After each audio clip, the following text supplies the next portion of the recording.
asseoir. Merci. Que Dieu vous bénisse. Est-ce qu'on peut acclamer Jésus-Christ de Nazareth?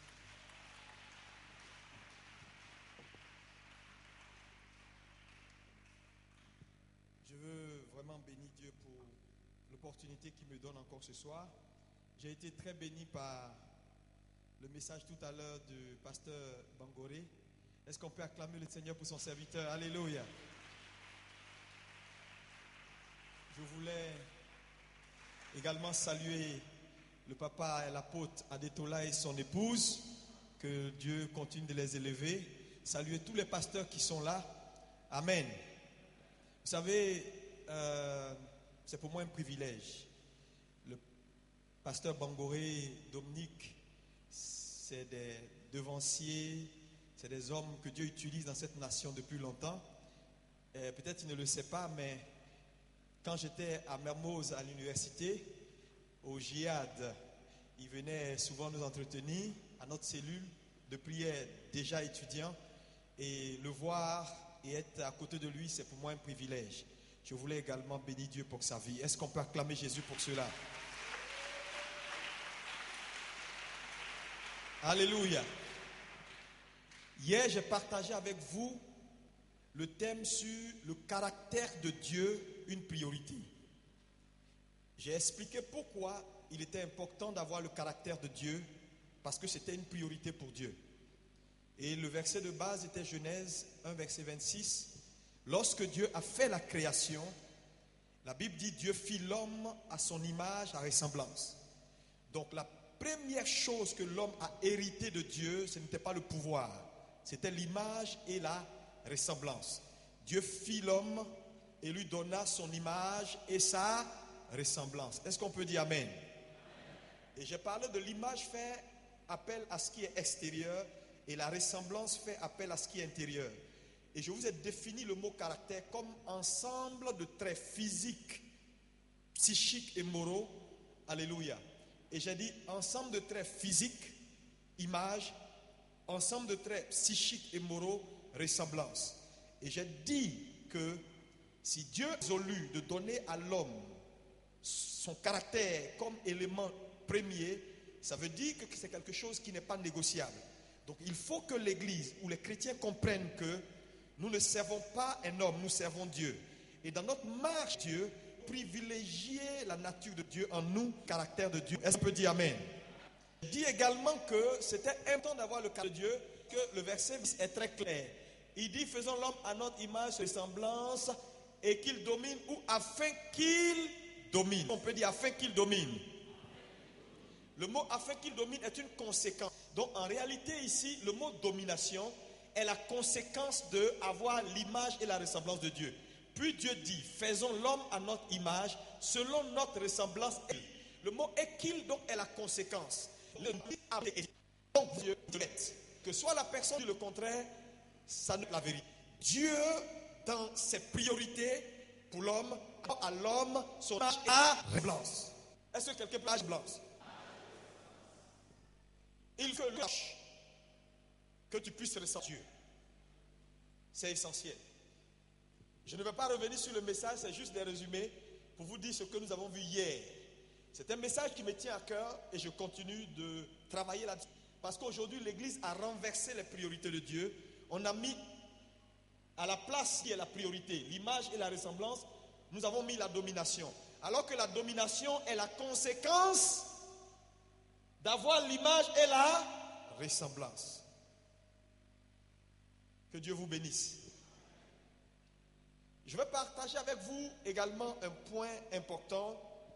L'apôtre m'a demandé de partager ça parce que j'ai déjà partagé ce thème, mais il a souhaité qu'on partage avec vous, ça va vous faire du bien. Et le thème que je vais développer maintenant, c'est la bénédiction des pères. Est-ce que tu peux dire avec moi la bénédiction des pères? Nous allons lire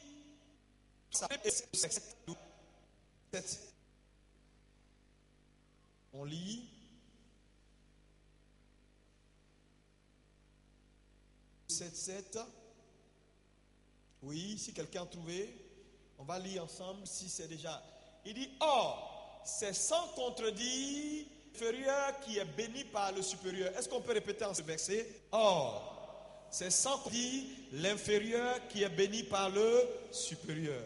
N'oublie jamais ce verset parce que ce verset est un principe. Et vous savez, le principe est têtu. Or, c'est sans contredire l'inférieur qui est béni par le supérieur. En d'autres termes, si seul est un principe, c'est sans contredire l'inférieur qui est béni par le supérieur. En d'autres termes, aucun homme ne peut être béni s'il n'a en face de lui une autorité supérieure. Or, c'est le supérieur. Regardez ce que Dieu fait avec moi qu'en son temps a été appelé par Dieu. Est-ce que quelqu'un peut dire Amen? Et nous savons que quand Dieu Abraham, qui n'est vraiment pour le principe respecté. Parce que si on arrête ce testament, Dieu savait que si notre supérieur ne bénit, cette autorité inférieure ne peut pas être bénie. Et autant d'habitants qui représentait une autorité supérieure à Abraham pour bénir personne. Donc Dieu est apparu dans l'Ancien Testament comme un homme, Melchisédek, et il bénit Abraham.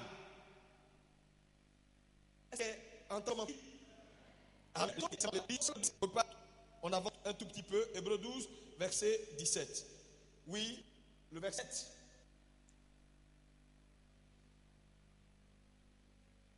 Alléluia. Vous savez, vous tenez la bénédiction rejetée, quoi qu'il la sollicita avec l'âme, car son repentir ne put à aucun effet. Retenez ce verset, nous allons revenir sur, c'est un verset important. Mais mon verset de base ce soir, ce sera dans Genèse 27, verset 1 à 35. Vous connaissez cette histoire. C'est une histoire formidable. On va lire ça ensemble. Genèse 27, alléluia. Ensemble, nous allons lire l'histoire. Et tu vas voir qu'il y a dans cette histoire un certain nombre d'éléments importants que nous allons voir concernant la bénédiction des pères. Alléluia. Est-ce que nous pouvons ensemble commencer la lecture? Isaac dit, il dit, voici, je suis vieux, à partir du verset 2. Je ne connais pas le jour de ma mort. Maintenant donc, je te prie, prends tes armes, parlant de son fils aîné, prends tes armes, ton carquois, ton arc, va dans les champs et chasse pour moi du gibier. Fais-moi un mets comme j'aime et apporte-le-moi à manger afin que mon âme te bénisse avant que je ne meure. Rebecca écouta ce qu'Isaac a dit. Dites Amen. Dites avec moi, heureusement, Rebecca a écouté. Rebecca écouta à Ésaü son fils. Et Ésaü s'en alla dans les champs pour chez gibier et pour le rater. Puis Rebecca dit à Jacob son fils, voici, j'ai entendu ton père qui parlait ainsi à Ésaü ton frère. Apporte-moi du gibier et fais un mets que je mangerai, je te bénirai avant ma mort. Je vais m'arrêter là. Vous connaissez l'histoire parce que nous allons avancer au fur et à mesure dans cette histoire pour saisir un certain nombre de principes importants. Maintenant, je fais mon introduction pour que tu saisisses. La question que je te pose, la Bible dit qu'Isaac était vieux. Isaac donc s'apprêtait à mourir et Isaac donc a appelé son fils, l'aîné Ésaü, bénir avant de mourir. Maintenant, je vais te demander, le même Isaac, la Bible ne dit-il pas que Isaac alla s'enrichissant jusqu'à ce qu'il devait fort riche? Donc Isaac n'était pas quelqu'un qui avait un problème de richesse.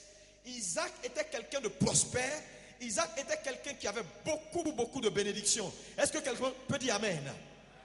Donc Isaac n'avait pas un problème de bénédiction pour dire que après ma mort, mes enfants allaient se battre parce que je n'avais pas assez de biens.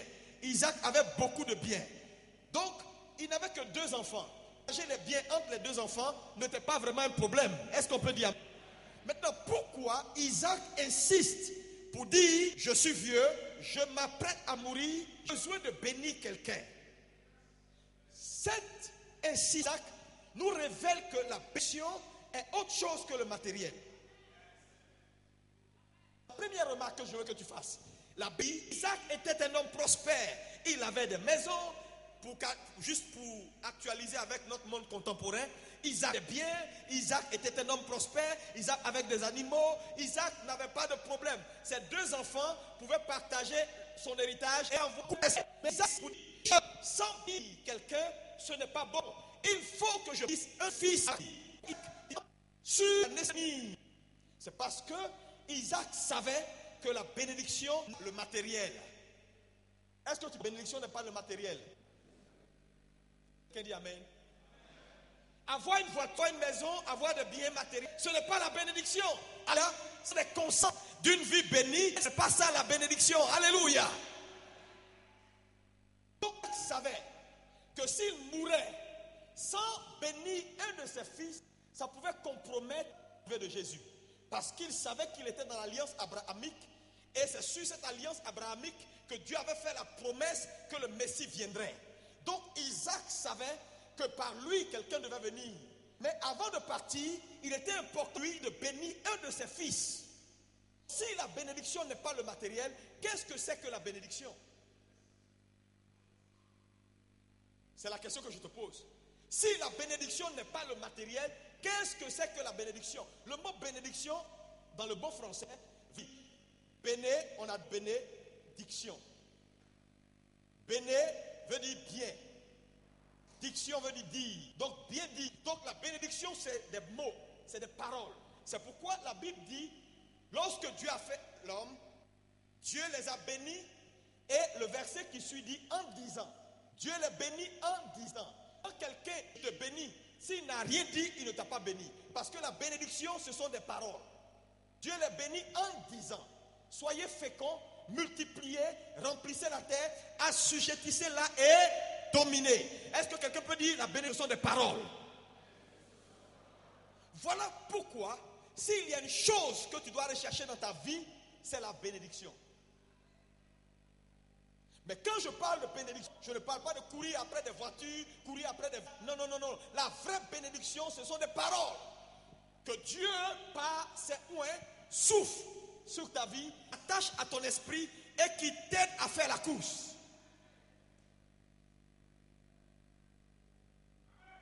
Dites amen, dites amen, dites amen, dites amen, dites amen.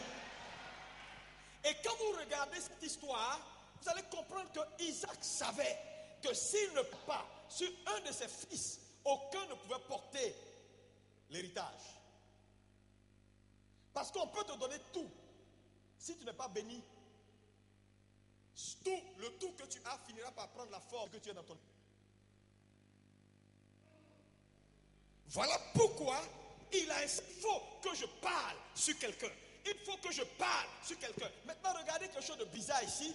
C'est que Rebecca, quand elle était enceinte, Dieu est venu voir Rebecca pour dire à Rebecca, il y a 2 enfants dans ton ventre, 2 nations. Le plus petit est celui qui va avoir le dessus, qui va dominer sur le plus grand. Mais lorsqu'Isaac, le père, a décidé de bénir ou de choisir le plus grand, Ésaü, Dieu n'a rien dit.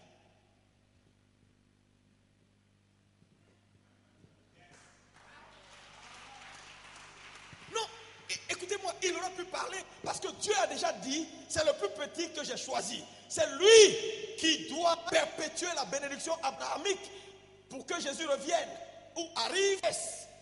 Donc, il était celui qui avait été choisi, Jacob. Mais le père, quand les gens avancent, décide de choisir qui? Le plus grand. Et Dieu fait silence. Ah, c'est pourquoi je vous ai dit, je vais vous expliquer pourquoi vous devez faire attention. Est-ce que vous savez que la vraie bénédiction est paternelle? Non, même le salut que nous avons reçu, quelle est son origine? Pourquoi Galates 3, verset 29 dit, si vous êtes en Christ, vous êtes donc la postérité d'Abraham, héritier selon la promesse. Le verset aurait pu s'écrire comme ça. Si vous êtes en Christ, vous êtes héritier selon la promesse. Et il allait avoir quelque chose qui manque. Parce qu'il faut que ça passe par Abraham. Pourquoi? Parce qu'Abraham est le père de la foi. Donc en réalité, toute bénédiction vraie est paternelle. Parce qu'Abraham, c'est à Abraham que toutes les nations de la terre sont bénies. Donc un chrétien qui ne comprend pas qu'il n'y a pas de bénédiction qui descend comme ça pour descendre, est un chrétien qui est en train de se séduire. Et vous voyez que le père Isaac a décidé de changer ce que Dieu avait décidé et Dieu n'a rien dit. Et quand vous lisez Genèse 9, quand Noé est sorti de l'arche avec ses enfants, vous connaissez l'histoire? La Bible dit Dieu bénit Noé et Dieu bénit ses fils. Mais plus tard, quand Cham a découvert la nudité de son père, et il a dit, je maudis ta descendance. Mais en maudissant la descendance de Cham, il a privé Cham de descendance. Mais en privant Cham de descendance, il a également maudit Cham parce qu'il a effacé le nom de Cham. Parce qu'un esclave ne porte plus le nom de son père. C'est une façon de dire, toi Cham, tu n'auras plus de nom.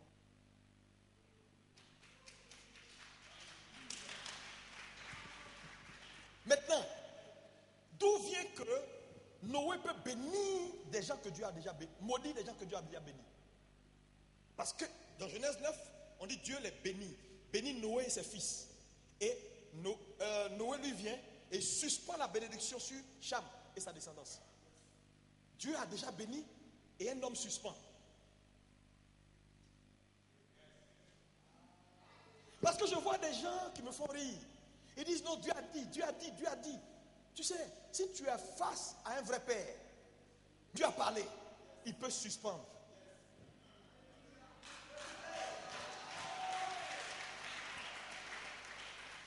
Non, les cas sont multiples dans la Bible.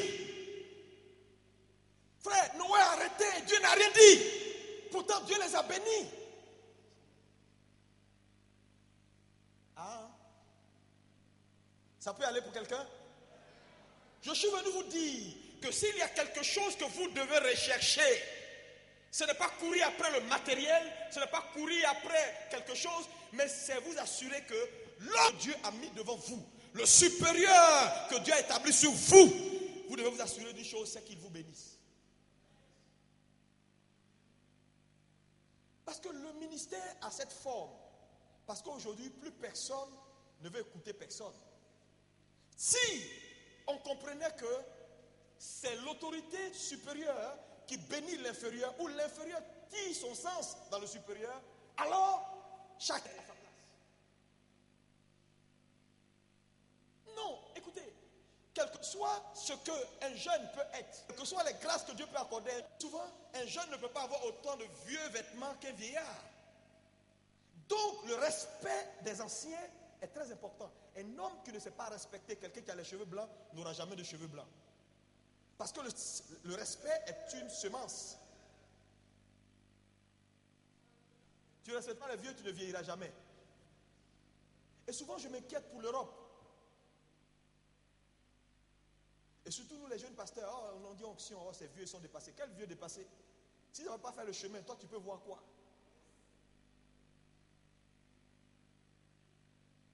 Est-ce que quelqu'un peut dire, je me répands?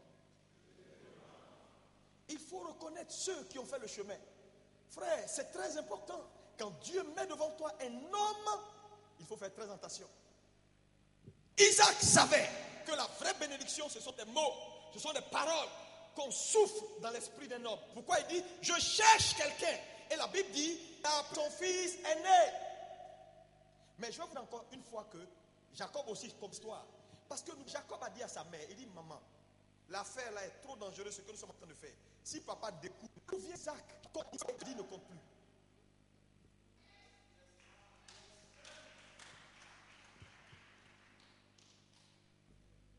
Alléluia. Alléluia. Alléluia. Cela est important. Donc la bénédiction paternelle est quelque chose de très, très, très important. Le pasteur l'a dit hier, il n'est pas bon d'être seul. Si tu es là, tu es un pasteur, tu es un frère, tu es comme ça, ni que on ne peut pas t'identifier. La Bible dit, le roi Saül a entendu que avec Goliath. Il dit, faites-moi venir ce petit.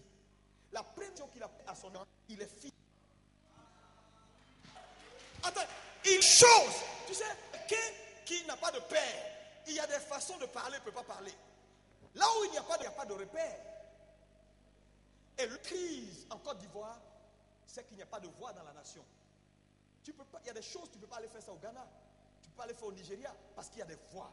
Mais les pays francophones ont besoin de se construire pour avoir des pères qui sont là et qui parlent. Et il y a une réorganisation dans le spirituel. Quoi? Parce que c'est des principautés. Nous avons besoin de pères dans la nation. Est-ce que quelqu'un peut dire amen? Alléluia. Si tu es là, tu es seul. Il faut te connecter. Un homme seul est dangereux. Il répond de qui? Personne. Dis amen très fort. Dis amen très fort. Est-ce que tu es béni? Donc, le premier point que je veux que tu notes, c'est que la vraie bénédiction, donc, est paternelle. La vraie. Dis avec moi, la vraie bénédiction est paternelle. Elle est spirituelle, elle n'est pas matérielle. Deuxième élément important, c'est que la vraie bénédiction est conditionnée. Dis avec moi, elle est conditionnée. Le verset 2 et 4 de Genèse 27, Isaac dit à son fils, Isaac dit, voici donc, je suis vieux, je ne connais pas le jour de ma mort. Continue, verset 3. Maintenant donc, je te prie, prends ton âme, ton kakwa et ton arc. Va dans les champs et chasse-moi du gibier. Continue. Fais-moi, mais comme j'aime et apporte-le-moi, afin que mon âme te bénisse. Mais attendez, cette condition-là, est-ce que ça a son sens? Tu n'as que 2 fils. Tu t'apprêtes à mourir. Tu as tellement de biens. Ok. La bénédiction n'est pas matérielle. Mais est-ce que tu as besoin pour bénir tes enfants, de leur dire fais ça, fais ça, fais ça, fais ça d'abord?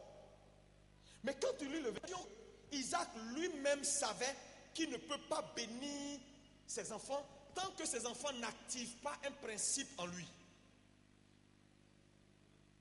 Attends, c'est un peu comme si j'ai l'argent, mais je veux te donner, je n'arrive pas. Il faut que toi, tu pousses le bouton qui va m'aider à prendre pour te donner. Parce que j'ai l'impression qu'ici, il dit, fais-moi comme j'aime, afin que, c'est-à-dire, tant que je ne suis pas fait, quelque chose ne peut pas sortir de moi. Donc la bénédiction est conditionnée. Et dans le verset, qu'est-ce que la Bible nous dit? Il dit, si vous êtes à la voix de Dieu, si vous faites ça, voici les bénédictions qui vous accompagneront. Donc, la vraie bénédiction ne sera pas, elle s'active. Dis ça à ton frère. La vraie bénédiction ne sera pas, elle s'active.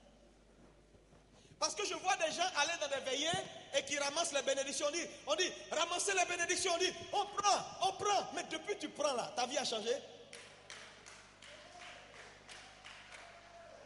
Il y en a qui prennent sac, ils ramassent. Il dit, ramassez. Frère, la vraie bénédiction, la bénédiction active. Donc ici, bien que Ésaü soit son fils, il exige à Ésaü, tu ne peux pas avoir la bénédiction sans activer quelque chose. Il dit, fais-moi le mets comme j'aime.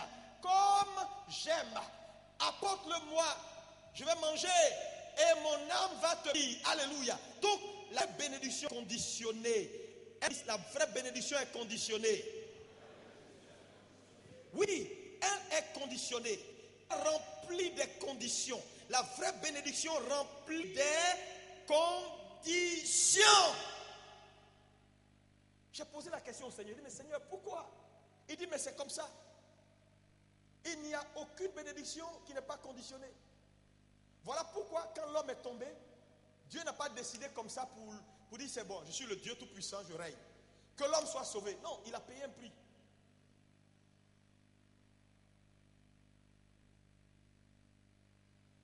Ce matin ou ce soir, Dieu attend que tu comprennes ce principe. La vraie bénédiction conditionne. Alléluia. Le troisième élément qu'on remarque ce verset, il dit, fais quelque chose pour moi pour que mon âme soit quoi?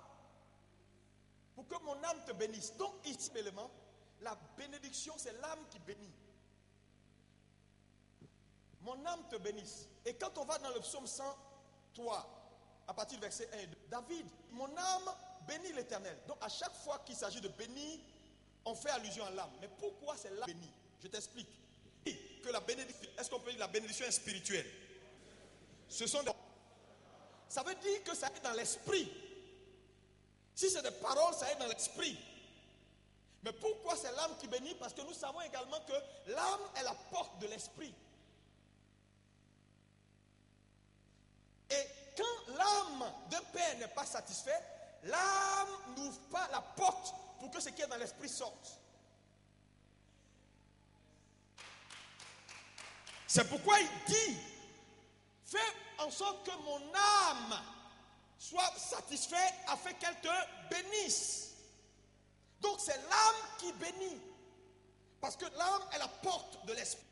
Et là où l'âme n'est pas satisfaite, l'âme ferme la porte. C'est en cela que la Bible dit, un bon fils fait la joie de son père. Isaac dit, fais-moi pour moi quelque chose que j'aime. Mais je vous pose une question, parce qu'on parle ensemble. Est-ce qu'Isaac dit à Ésaü ce qu'il aimait? Il fait pour moi quelque chose que... Ésaü avait la responsabilité de savoir ce que son père aimait. Donc c'est la responsabilité pour le fils. Ce n'est pas un petit test. C'est trop sérieux. Il dit, fais-moi quelque chose que j'aime. Maintenant, le monsieur aurait pu ne pas savoir. S'il ne connaissait pas son père, il aurait pu ne pas savoir ce que son père aime. Est-ce que tu sais ce que ton père aime? Les gens ici, si je vous demande, tu sais ce que l'apôtre aime? Ils ne savent même pas. Vous marchez avec quelqu'un, vous ne savez même pas ce qu'il aime, ce qu'il n'aime pas. Si un jour il te dit, bon, fais pour moi ce que j'aime, tu vas faire quoi? Tu vas commencer à réfléchir. Il dit, fais pour mes choses que j'aime, il ne dit qu'il aime.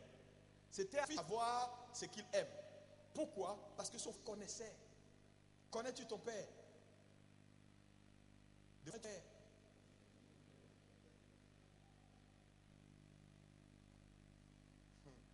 Alléluia.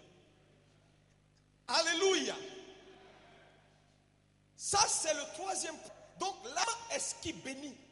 Il dit, mon âme va te bénir. Quatrième élément important, la bénédiction et la vraie bénédiction suit des règles. Est-ce qu'on peut dire avec moi, la vraie bénédiction suit des règles?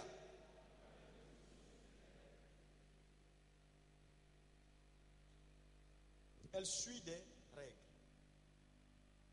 Maintenant, on va aller pas à pas ici. Il dit, fais pour moi quelque chose comme j'aime afin que mon âme te bénisse. Ensuite, descend au verset 5. Alléluia. Il poursuit pour dire, Rebecca a écouté tout ce qui a été dit. Ensuite, elle a là, voilà, tous ces trucs qu'elle a fait. Vous connaissez l'histoire. Elle a appelé son fils, ils ont fait ce qu'il fallait. Alléluia. Parce qu'elle connaissait son mari. Dites amen. Maintenant, quand son fils est arrivé plus tard, il a fait cette déclaration à son fils. Il dit, mais tu es arrivé aussitôt? Ça, c'est quand Jacob est entré. Jacob dit, oui, mais le Dieu Père a le gibier vers moi.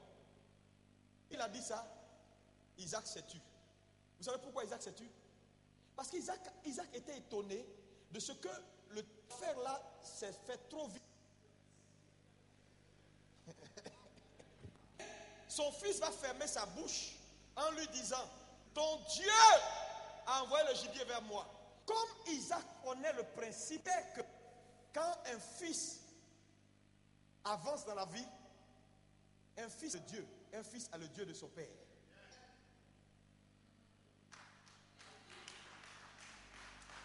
Donc, s'il doutait, et s'il disait non, c'est trop rapide, il met en question le Dieu que lui-même il sert. Mais pour ne pas se dédire, il dit, je connais mon Dieu est fort. Donc si tu reconnais que ce n'est pas mon Dieu que tu l'as fait, je suis d'accord.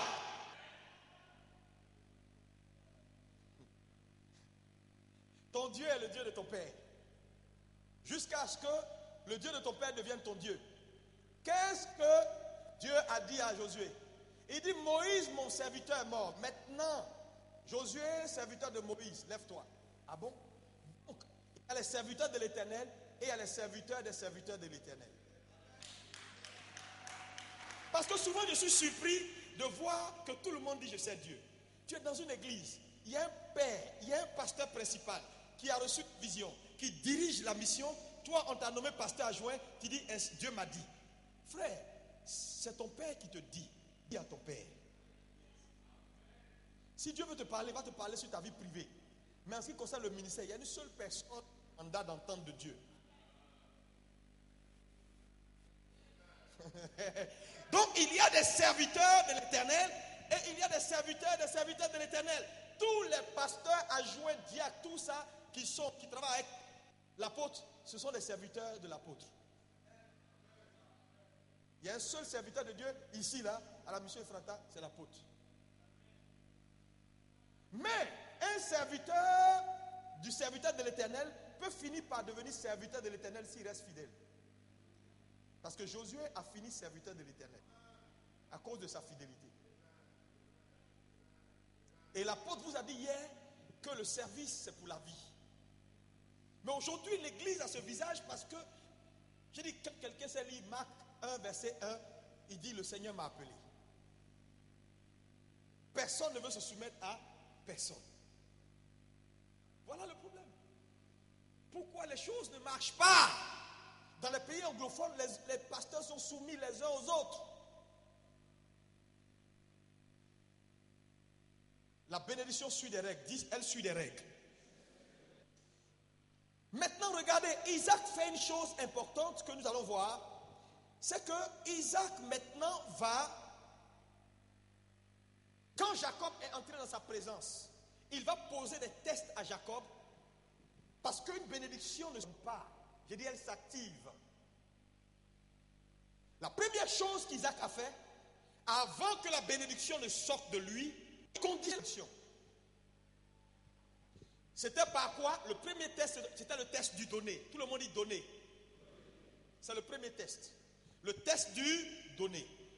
Il dit, va faire quelque chose pour moi. Allez, envoie-moi quelque chose pour que je mange. Donc, le premier test, c'est un test important. Mais vous voyez, ce test-là n'est pas un test rigoureux dans le sens où n'importe qui peut donner à son père.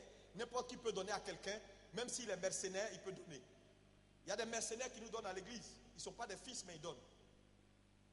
Donc, donner n'est pas l'élément qui indique que la personne est un vrai fils. Parce que tout le monde peut te donner. Donc, vous voyez qu'il a demandé à Ésaü de lui envoyer à manger. Mais Jacob s'est présenté devant lui avec également quelque chose. Tout le monde dit le test du donner. Ça veut dire simplement que si tu as un père et que tu ne peux pas donner à ce père-là, moi je peux douter de ta filiation. Voilà, merci. Le fils doit pouvoir donner à son père. Parce que le père prend soin du fils, mais à un moment donné, c'est les fils qui prennent soin des pères. On ne va pas te donner tous les jours, mais il faut que tu arrives à un moment donné où c'est toi maintenant qui donnes. Combien de gens dans les églises donnent, font des dons au pasteur, viennent voir leur papa, leur pasteur, et lui disent, pasteur, vraiment, Dieu a mis à mon cœur de t'acheter une chaussure, de t'acheter une voiture. Combien de gens qui le font aujourd'hui? On ne fait que tendre la main. Le pasteur n'a pas fait ça pour moi, on quitte l'église. Le pasteur n'a pas fait ça pour moi, on quitte l'église. Le pasteur ne m'a pas donné ça, on quitte l'église. C'est le problème que cette femme a eu, cette femme qui avait l'huile. Quand le prophète est venu devant elle, le prophète a dit quoi? Il dit, qu'as-tu à la maison? D'abord, il a posé deux questions, n'est-ce pas? Dans le même verset, il y a deux questions. Il dit, que puis-je faire pour toi? Première question. Deuxième question, qu'as-tu à la maison? Ces deux questions se posent à tout chrétien. La femme a refusé de répondre à la première question. Mais la première question est la question la plus facile que les chrétiens répondent. Que puis-je faire pour toi? Tu vas me dire, pasteur, prie pour moi. Pasteur, pose-moi les mains. Pasteur, vois le comité financier. Ils vont débloquer ma situation. Pasteur. Mais cette femme n'a pas voulu qu'on l'aide. Parce que sûrement elle a reçu beaucoup d'aide dans sa vie. Mais elle s'est dit, si encore une fois on fait pour moi, demain ma situation peut redevenir comme avant. Donc elle a répondu à la deuxième question. Qu'as-tu? Moi je préfère faire.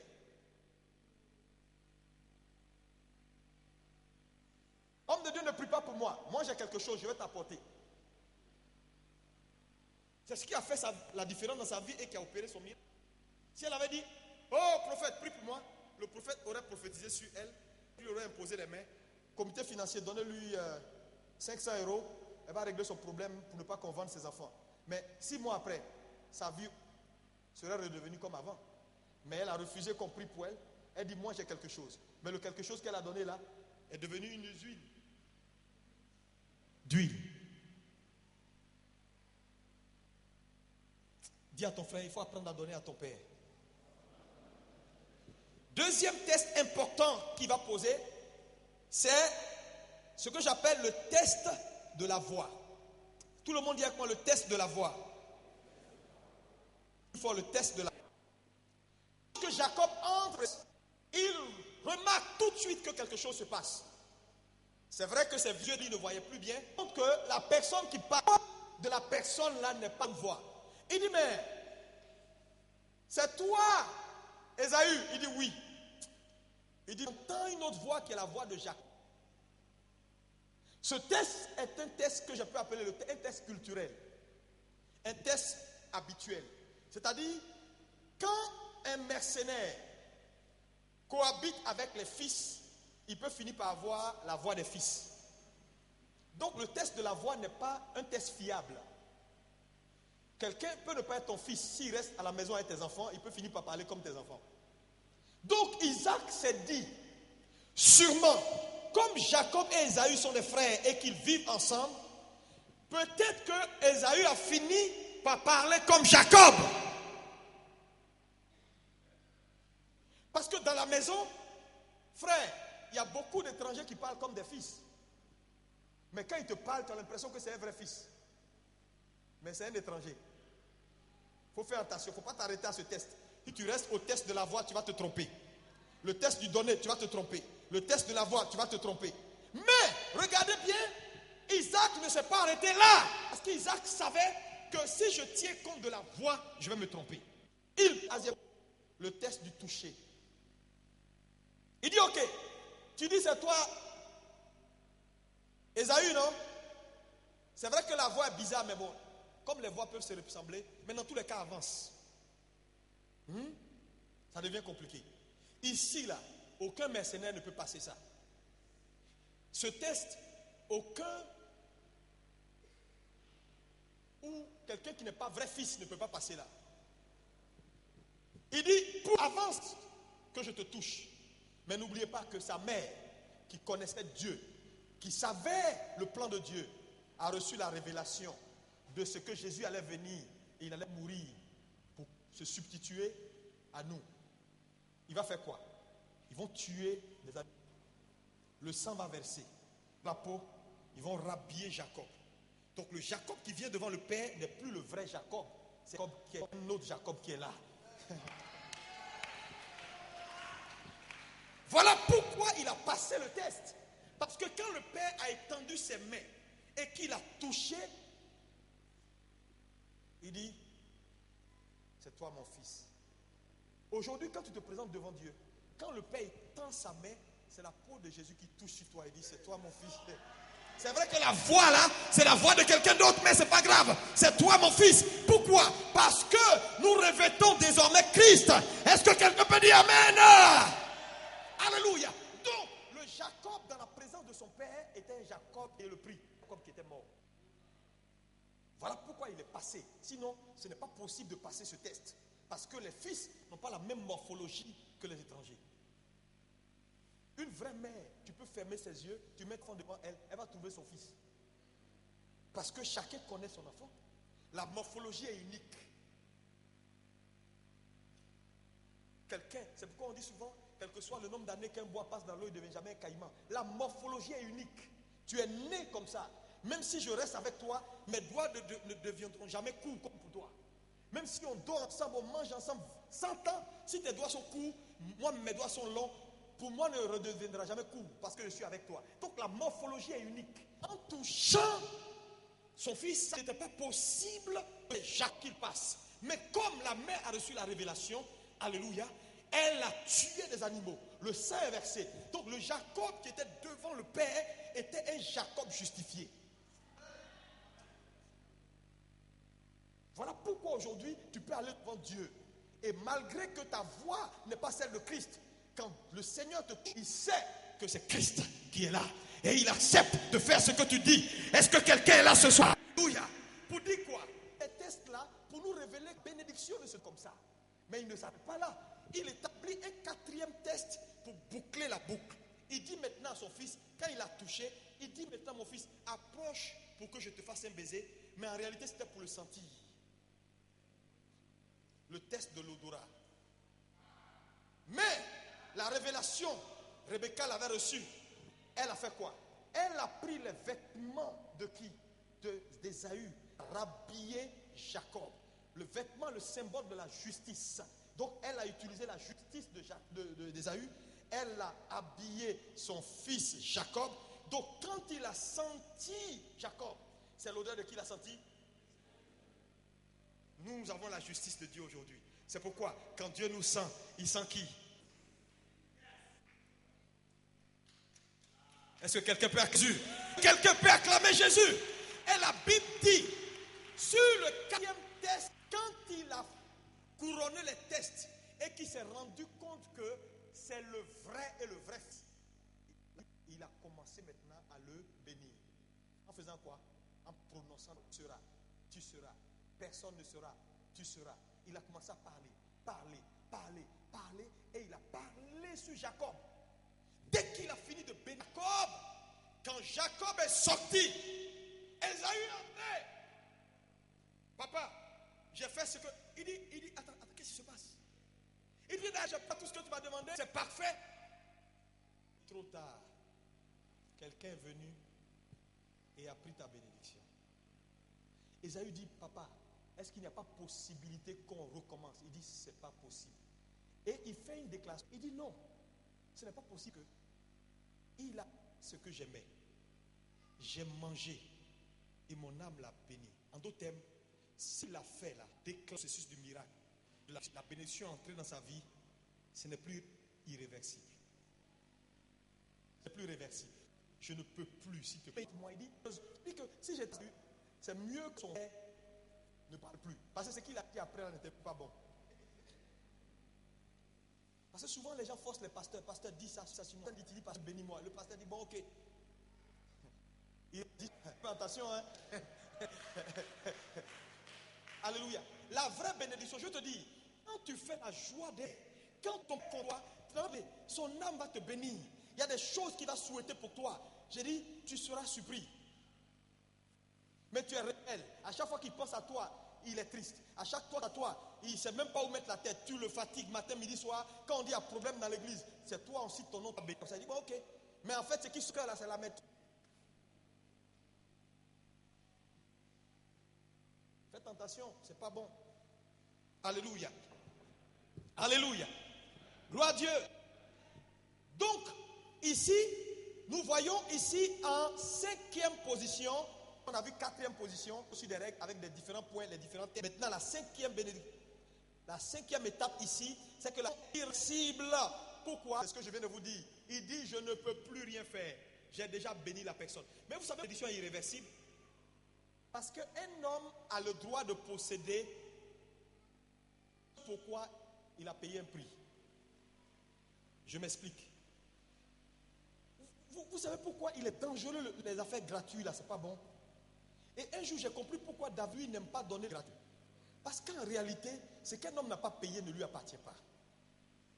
Oui. Parce que si je te donne quelque chose cadeau, Satan peut réclamer. Mais si tu payes le prix pour, on ne peut plus te prendre. Parce que dans la jurisprudence, c'est ce qu'un homme paye qui lui appartient. Voilà pourquoi Dieu ne nous a pas pris comme ça pour dire, oh, mes enfants, venez. Il a payé un prix. Voilà pourquoi. Alléluia. Vous aimez trop gratuit, tout est gratuit, on te donne. Si quelqu'un vient chez toi, il prie pour toi, il fait chose, et tu dis, oh mon frère, que vraiment tiens, et puis tu le salues. Les mêmes bénédictions vont le suivre quand il va sortir.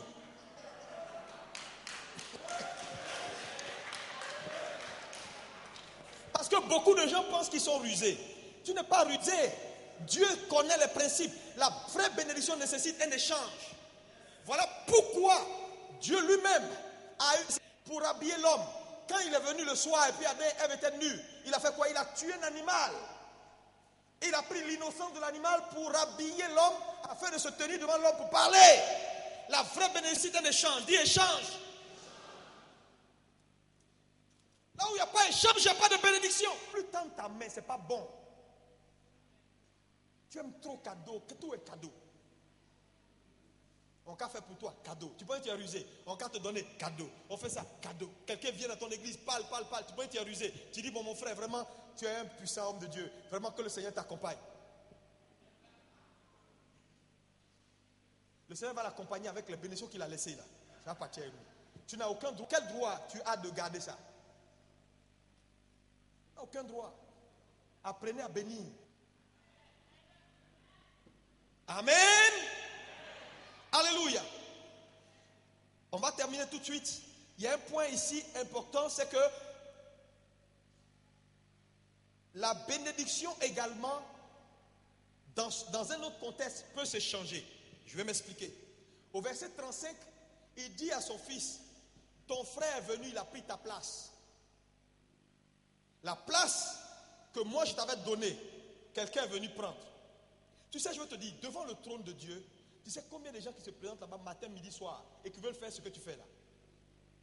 Tu sais, combien de gens qui disent, Seigneur, non, je sais mieux faire que lui, donne-moi sa place. Et qui luttent matin, midi, soir, ils veulent prendre ta place.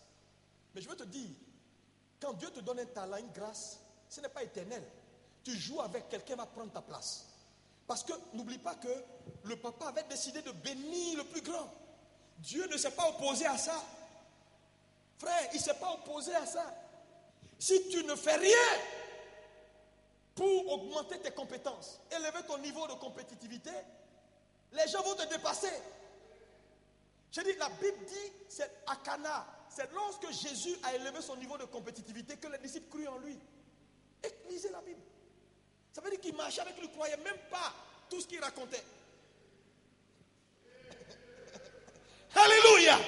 Voilà pourquoi, frère, il ne faut pas t'asseoir pour dire oui, on est des chrétiens, on dort, on mange, tu es dans la médiocrité. Frère, quelqu'un va prendre ta place. Vous savez, nous sommes dans un monde où la loi de l'offre et de la demande. La demande que le monde nous est devenue trop grande. Et marketing, il faut également savoir faire le pitch.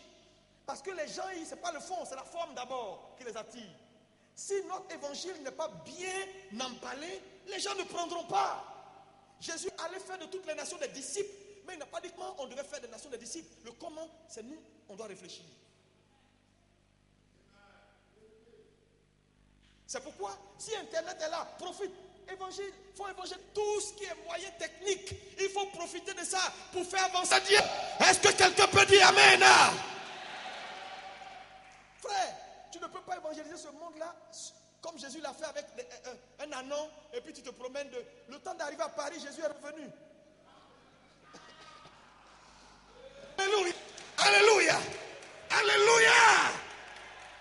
Aujourd'hui, la technologie évolue, augmente. Oui, nous, on est des anciens. Quel ancien? On dit d'évangéliser le monde. Les démons, lui, là, ils connaissent Internet, ils connaissent Wi-Fi, ils connaissent toutes ces choses. Il faut élever ton niveau de compétence. Dis, élever son niveau de compétence.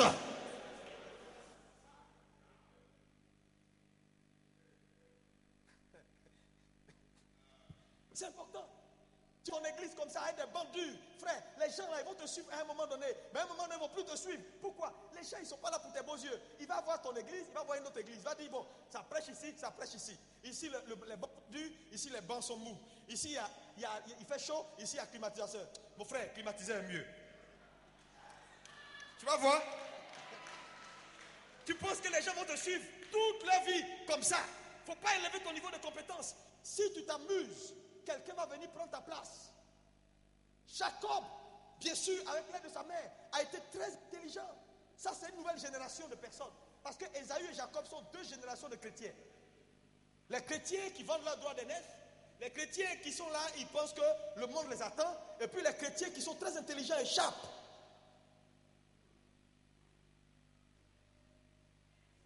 Tu penses que tu sais chanter, alors tu es la meilleure personne. Disparaît une semaine, reviens, tu vas voir que quelqu'un sait mieux chanter que toi.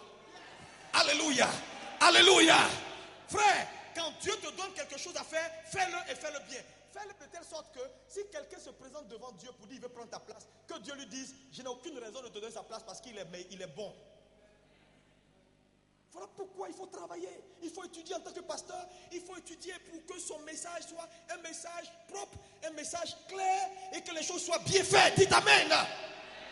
Mais pour arriver à là, on ne marche pas avec tout le monde, comme elle a dit. Il y a des gens qu'on appelle les Elisabeth dans la vie. C'est avec eux qu'il faut marcher. Parce que les Elisabeth, elles te comprennent.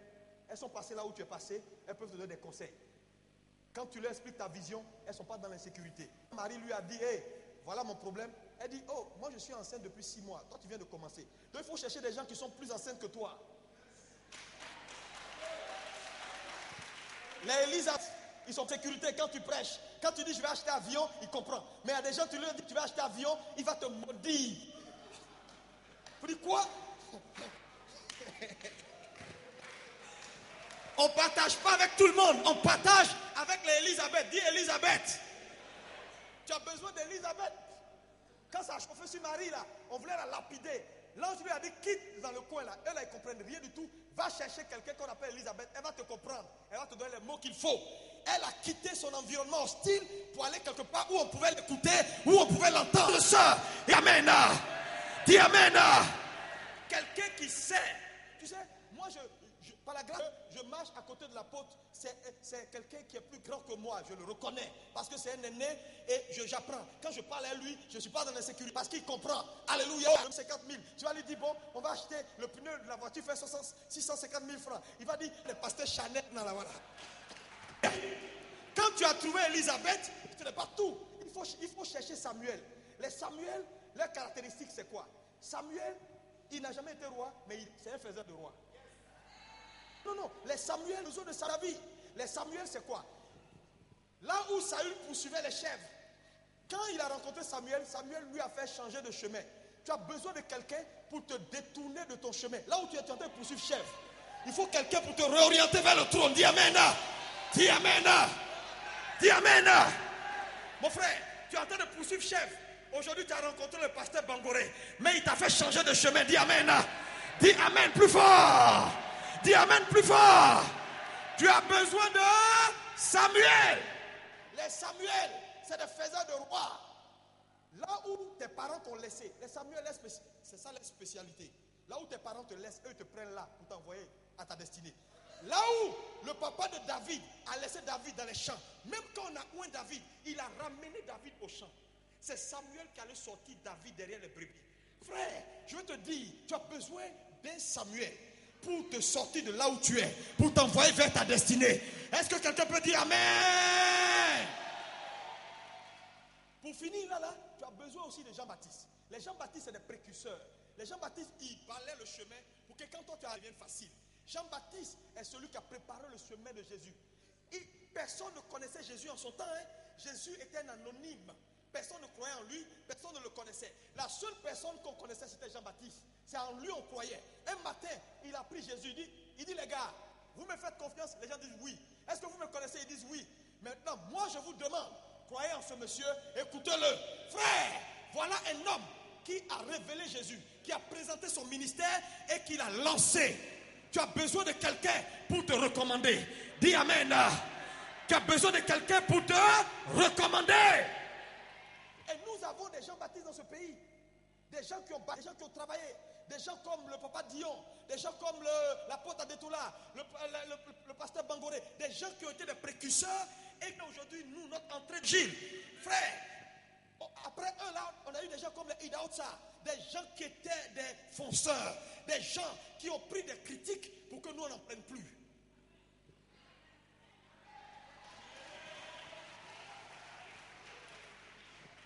On termine avec le dernier point. Le dernier point, c'est quoi? Le dernier point, c'est que toute bénédiction s'exprime par la sagesse. Dis-moi, la vraie bénédiction s'exprime par la sagesse. C'est le dernier point, je termine. Regardez, quand Jacob a été béni, son frère s'est fâché, il dit, je vais tuer mon frère. Je vais le tuer. Jacob aurait pu dire, c'est moi on a béni. Je m'en fous, je vais l'affronter. Et puis, comme je suis béni, je vais le vaincre. Mais il n'a pas dit ça. Frère, ce n'est pas toujours qu'on affronte l'adversité. Il y a des moments où Dieu sa maman lui a dit, il faut fuir. Jacob ne pouvait pas affronter en tant que Jacob, il allait mourir. Il fallait qu'il devienne Israël. C'est quand il est devenu Israël, quand son frère l'a vu, au lieu de le tuer, il l'a embrassé. Si tu ne deviens pas Israël, le défi là peut te tuer. Il faut que tu deviennes Israël d'abord, pour que le défi là, au lieu de te tuer, t'embrasse. Ça, c'est la sagesse. Il y a des gens qui se lèvent, ils disent, bon, Dieu m'a envoyé vers le village de Dabou, là, comment on appelle ça? Le Pou. Je vais affronter les sorciers. Il faut aller affronter seul. Il ne faut pas m'appeler. Il y a des combats inutiles. Tu sais, les chrétiens sont trop zélés, et là où il n'y a pas zèle, ils mettent zèle. Moi, je ne sais pas, hein, mais moi, je ne suis pas pressé. Frère, il y a tellement de choses à faire, je n'ai pas envie de mourir prématurément. Il ne faut pas t'engager dans des combats où Dieu ne t'a pas envoyé. Utilise la sagesse. Joseph là, il aurait pu rester devant la femme de Potiphar pour dire, c'est moi Joseph. Voilà, fais comme tu veux. Touche moi-même, le Saint-Esprit là, ça ne passe pas. Et la Bible dit, il a fui.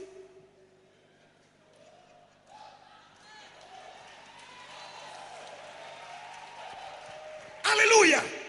Il faut apprendre à fuir souvent. Alléluia. La seule chose que la femme de Potiphar a eu, c'est quoi? C'est son vêtement. Satan, c'est ton vêtement, il ne t'aura pas. Dis à ton frère, c'est ton vêtement, il va avoir, il ne va pas t'avoir.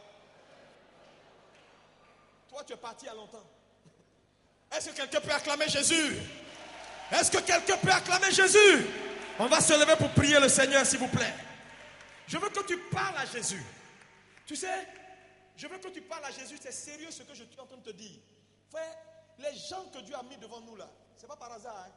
Il faut les respecter. Quand je vois des gens qui ne respectent pas les anciens, je suis énervé. Parce qu'il n'y a aucune grandeur. Il ne trouve pas son sens dans la grande supérieure. Tu es quoi sans qui? Tu es rien sans personne. C'est ce qu'on appelle la loi de l'interdépendance. Nous dépendons les uns les autres. Demande au Seigneur, à partir d'aujourd'hui, Seigneur, je ne veux plus être seul. Montre-moi quelqu'un qui va être une référence, un père sur ma vie, et qui va établir dans ma vie un repère, pour que je ne sois pas un chrétien ballotté par tout vent de doctrine. Et lève les mains vers le ciel et parle à Jésus. Et les Jésus, s'il te plaît, demande sa grâce et sa faveur dans ta vie.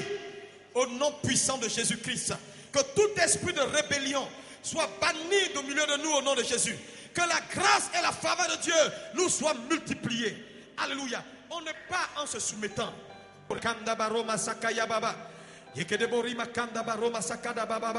Prie le Seigneur, prie le Seigneur, prie le Seigneur, prie le Seigneur. Nous avons besoin dans nos églises de véritables fils, des gens, oui, qui sont des vrais fils, gens qui suivent et qui savent suivre, non pas des rebelles. Au nom de Jésus, la grâce et la faveur de Dieu t'est multipliée maintenant. Au nom de Jésus, reçois cette grâce de te soumettre au nom puissant de Jésus, afin que la vraie bénédiction impacte et change ta vie. Au nom puissant de Jésus-Christ de Nazareth. Alléluia. Merci Seigneur.